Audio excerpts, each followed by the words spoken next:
Nkachisi menenyane siku wala kwa mbili Nyamata wina na kono siku onse Samueli uwanchito dimtima una Iye sankati wazimene mulungu wana musungira mwatopano Lankulani yanguye pakuti mtumiki wanu wakumva Kuitana mumtima liuli meneli kukakamia Lankulani yambuye pakuti mtumiki wanu wakumva Dipo Samueli atayanka ni mtima wonyezi mira Yehova na itana katatu Samueli sana mve Tinde pano ambuye Iyana lenge zadi Wawansembe Eli anamutogolera pa ulendo wake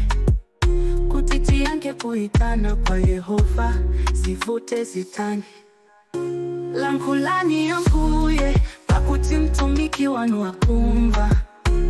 Kuitana mumtima liuli meneli kukakamia Lankulani yambuye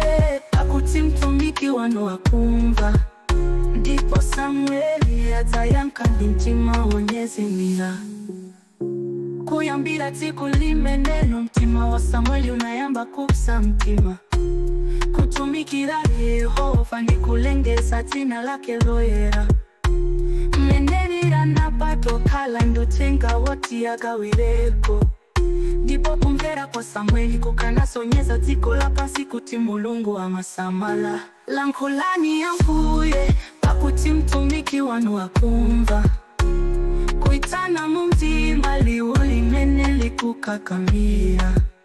Lankulani yambuye pakuti mtumiki wanu wakumva Dipo Samueli atayanka ni mtima wonyezi mira